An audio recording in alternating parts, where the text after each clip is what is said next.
जी अस्सलाम वालेकुम स्टूडेंट्स। आज हम कर रहे हैं एक्सरसाइज 6.5 क्वेश्चन नंबर 11 हम करेंगे।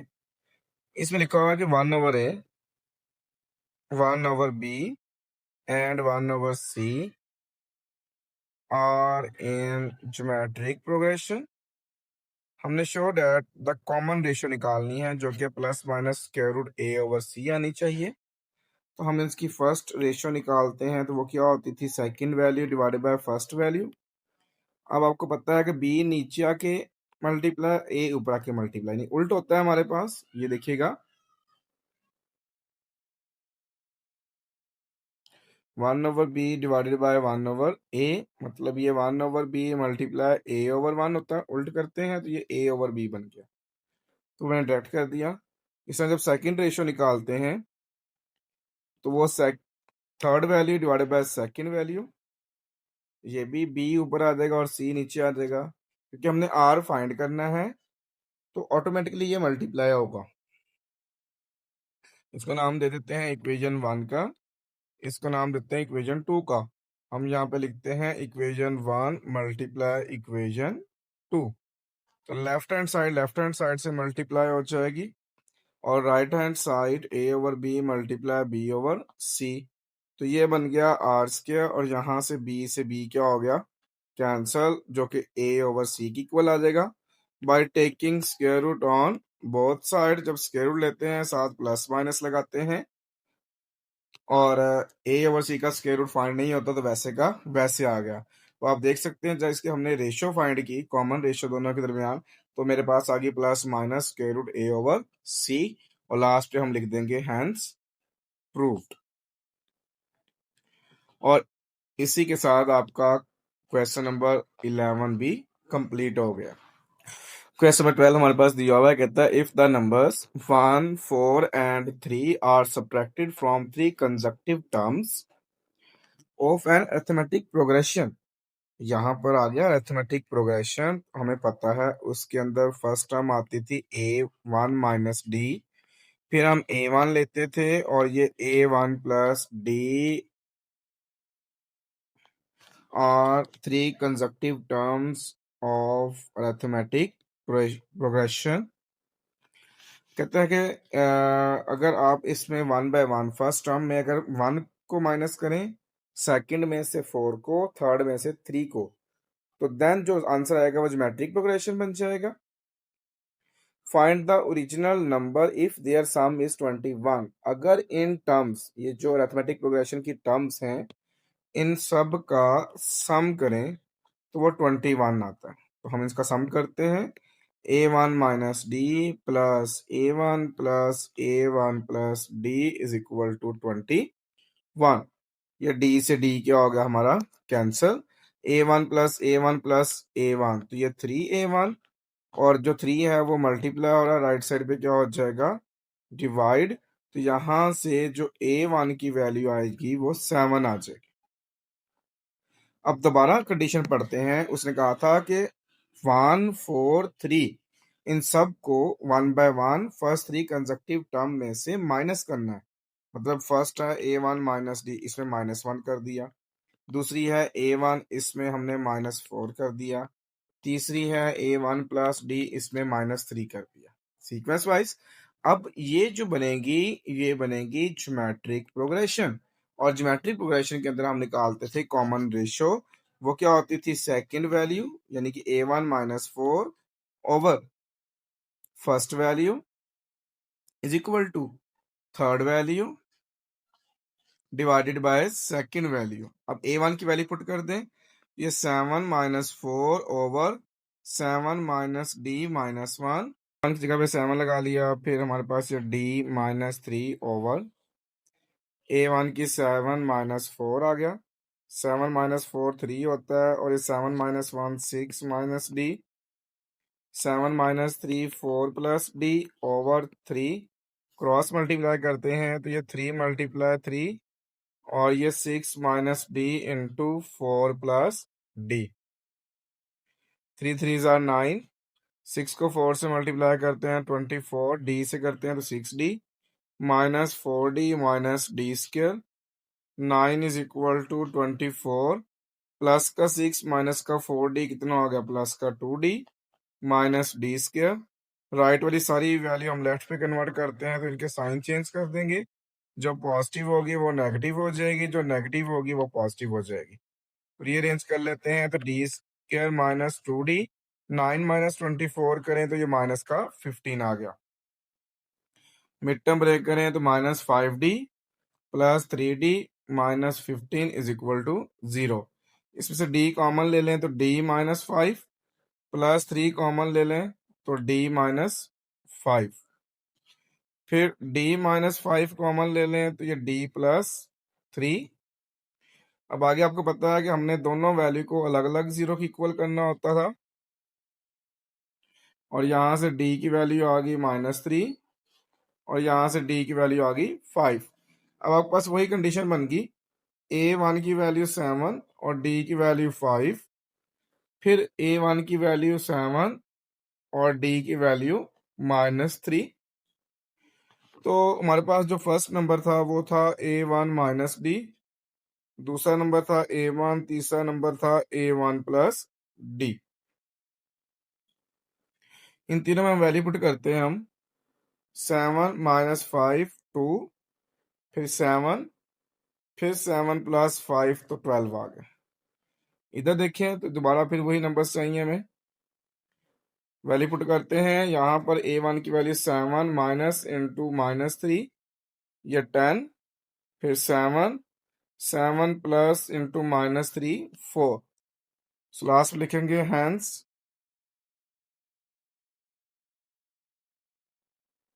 Required numbers are, first number 2 है, फिर 7 है और फिर 12 है, या 10, 7, 4। और इसी के साथ आपका क्वेश्चन नंबर 12 भी कंप्लीट हो गया। क्वेश्चन नंबर 13 दिया हुआ है, ये भी क्वेश्चन नंबर 12 की तरह है, बस इसमें थोड़ा सा चेंज किया है। वहां पे सब्ट्रैक्शन थी, यहाँ पे एडिशन आ गई। कहता है if 3 consecutive numbers in arithmetic progression. सबसे पहले लेट करते हैं a1 माइनस डी, a1 और a1 plus D are in arithmetic progression. कहता है कि अगर आप इसमें रिस्पेक्टिवली 1 ऐड कर रहे हैं, फिर 4 ऐड करें, फिर 15, इंक्रीज का मतलब ऐड होना होता है ना, तो हमारे पास फिर जो बनेगा वो ज्योमेट्रिक प्रोग्रेशन, वहां सब्ट्रैक्शन की थी, यहाँ पे एडिशन आ गई। Find the original number if some is 6। तो पहले तो मैं कंडीशन यूज करता हूँ कि इन तीनों का सम लें तो 6 आता है। तो मेरे पास ये आ गया जी a1 minus D plus a1 plus a1 plus D is equal to 6। तो ये डी से डी हमारा कैंसिल, तो ये 3 टाइम a1 बन गया जो कि 6 होता है, और यहाँ से a1 जो है वो 6/3, और a1 की वैल्यू जो बन गई मेरे पास वो बन गई 2। अब हम यूज करते हैं कि अब इसमें रिस्पेक्टिवली मैंने एक 1, 4, 15 ऐड करना है। तो देन मेरे पास बनेगा जो फर्स्ट वैल्यू थी उस पर मैंने 1 ऐड करना है, जो सेकंड वैल्यू है उस पर मुझे 4 ऐड करना है, और जो थर्ड वैल्यू है उस पर मुझे 15 ऐड करना है। अब जो बनेगी प्रोग्रेशन ये बनेगी आर इन ज्योमेट्रिक प्रोग्रेशन। इसकी मैं कॉमन रेशियो निकालता था तो वो आती थी a1 plus 4 over a1 minus D plus 1, वही सेकंड ओवर फर्स्ट, फिर थर्ड ओवर सेकंड। अब a1 की वैल्यू पुट कर लें जो कि 2 है, तो ये 2 plus 4 over 2 minus D plus 1, 2 plus D plus 15 over 2 plus 4। 2 plus 4 6 होता है, नीचे आ गया जी 3 माइनस डी, और ये 17 plus D over 6, cross multiply, 6 multiply 6, 3 minus D into 17 plus D, 3 3 जार 36, सॉरी 6 6 जार 36, 3 को मल्टीप्लाई करते हैं, 3 17 जार 51 plus 3d minus 17d minus D square. 36 is equal to 51 minus 14d आता है माइनस डी स्क्वायर। राइट वाली वैल्यू सारी लेफ्ट पे कन्वर्ट करेंगे तो इन सबके साइन चेंज हो जाएंगे, जो माइनस है वो प्लस में, प्लस वाली माइनस में। रीअरेंज करते हैं, D square plus 14d minus 36 minus 51 करें तो ये 15 आ गया हमारे पास, जो कि माइनस का 15 बनेगा और ये इज इक्वल टू कितना आ जाएगा, 0। आगे इसकी मिड टर्म कर दें, D square plus 15d minus 1d minus 15 is equal to 0। D common है तो डी प्लस 15 माइनस 1 कॉमन है तो D plus 15 is equal to 0। D plus 15 into D minus 1 is equal to 0। D plus 15 is equal to 0 और D minus 1 is equal to 0। So value of d is equal to minus 15. The value of d is equal to 1. ये मेरे पास आ गई d की value. a1 मैंने already find किया हुआ है, अब मुझे बस नंबर निकालने हैं। वो कैसे फाइंड होंगे जी, हमारे पास a1 की वैल्यू 2 है और d की वैल्यू माइनस 15 है। फिर a1 की वैल्यू 2 है और d की वैल्यू 1 है। जो पहला नंबर था वो था a1 माइनस d, दूसरा नंबर है a1, तीसरा नंबर है a1 plus d। Value put करें, की वैल्यू 2 माइनस डी की वैल्यू माइनस 15 तो ये 17 हो जाएगा। फिर ए की वैल्यू 2 प्लस इंटू माइनस 15 तो ये माइनस का 13 आ जाएगा। अब वैल्यूज चेंज होती हैं, दोबारा नंबर्स फाइंड करते हैं हम। a1 की वैल्यू 2, डी की वैल्यू 1 2 और ये फिर 2 प्लस 1। लास्ट पे लिखते हैं हैंस रिक्वायर्ड नंबर्स आर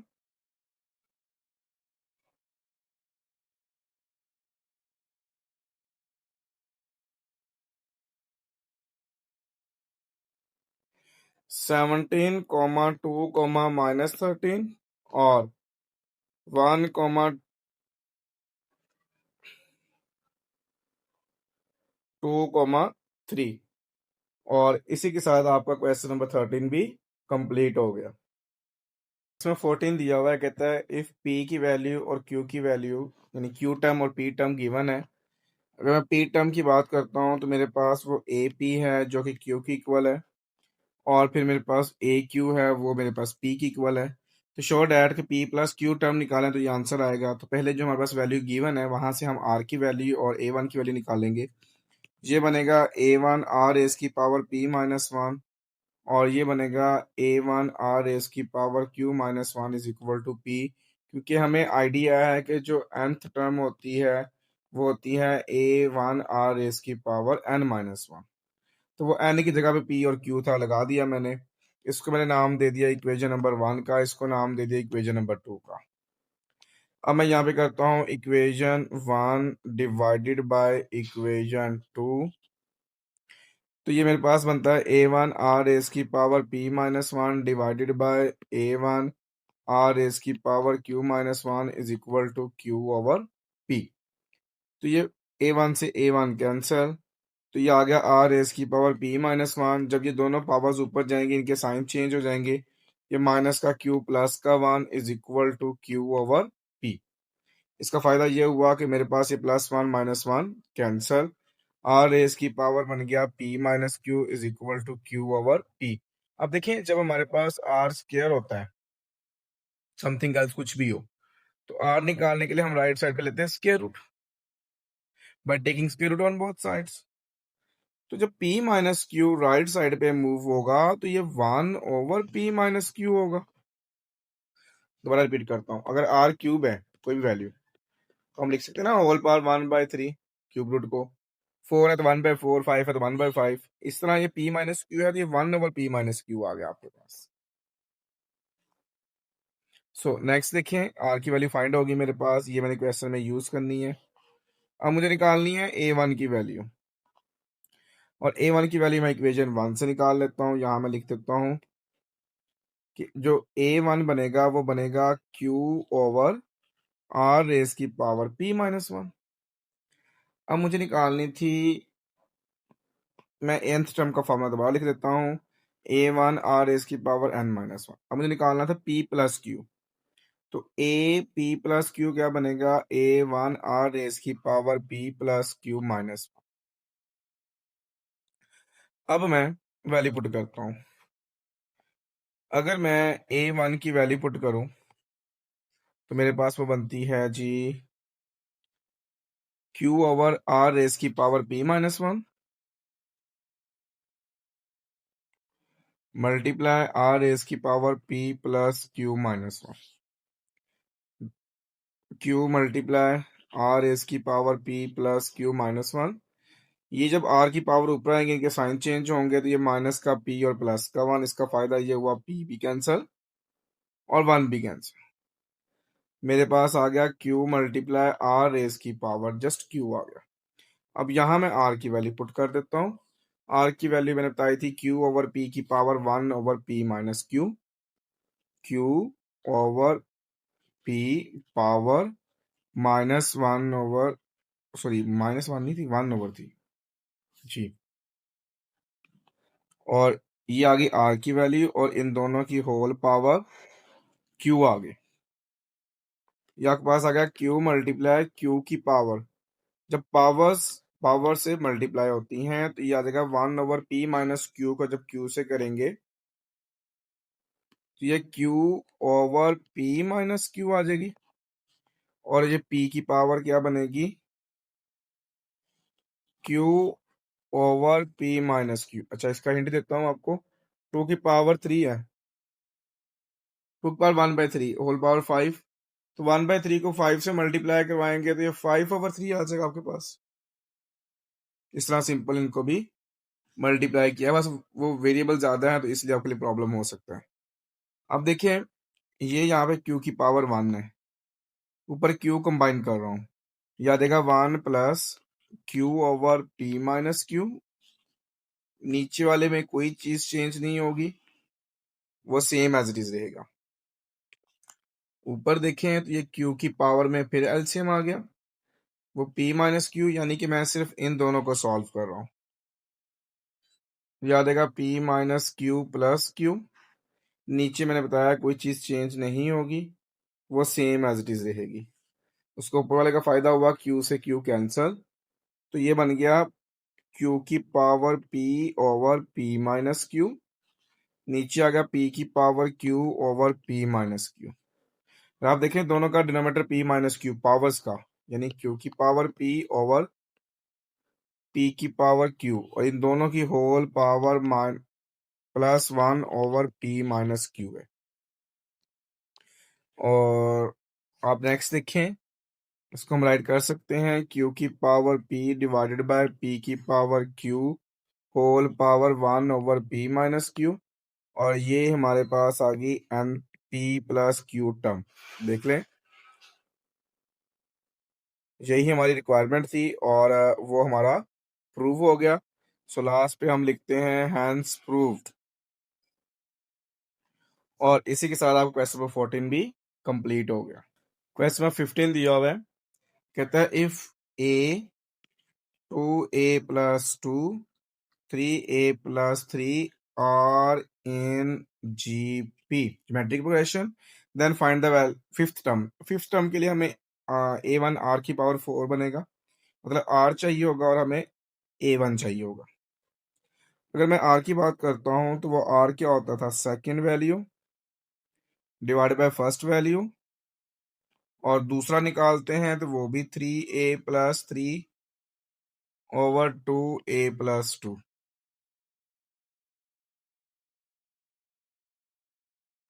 हम ऐसा करते हैं, इन दोनों को सॉल्व करते हैं और यहां से हम ए की वैल्यू निकाल लेते हैं। क्रॉस मल्टीप्लाई करते हैं तो ये टू ए प्लस थ्री, ये बल्कि टू ए प्लस टू है, यहाँ पे सेकेंड वैल्यू है ना जी। फिर two A plus two multiply होगा is equal to A into three A plus three.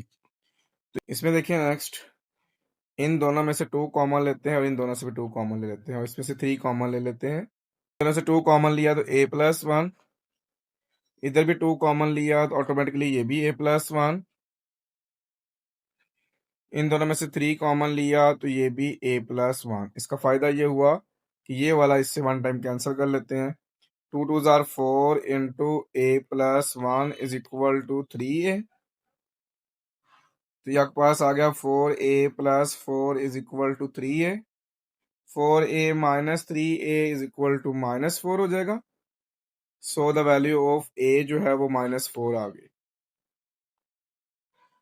अब अगर मैं a1 की बात करता हूँ, यहाँ पर जो मेरे पास गिवन था, वो जो a1 है वो तो a ही है ना। तो इसका मतलब जो a1 is equal to a था वो -4 आ गया। फर्स्ट टर्म भी -4 आ गई। और अगर मैं जनरली r की बात करता हूँ तो वो मेरे पास था second value divided bye first value. तो यहाँ से r निकाल लेते हैं, वो है 2a+2 डिवाइडेड बाय a। इसमें r कैसे निकलेगा जी, a की वैल्यू पुट करते हैं, 2 इंटू -4 + 2 डिवाइडेड बाय -4। तो r is equal to -8 + 2 divided by -4, -6 divided by -4। तो r की वैल्यू आ गई 3/2। a1 भी फाइंड हो गया, r भी फाइंड हो गया। मुझे निकालनी थी fifth term. a5 is equal to a1 r की पावर 4। a1 की वैल्यू -4, r की वैल्यू 3/2 होल पावर 4। यह आ गया -4 इंटू 3 की पावर 4 81, 2 की पावर 4 16। तो कटिंग होगी, 4 4s आर 16। तो जो मेरे पास फिफ्थ टर्म आई वो आ गई -81 डिवाइड बाय 4। और यही इस क्वेश्चन का आंसर है। और इसी के साथ आपका क्वेश्चन नंबर 15 भी कंप्लीट हो गया और साथ ही आपकी एक्सरसाइज भी कंप्लीट हो गई।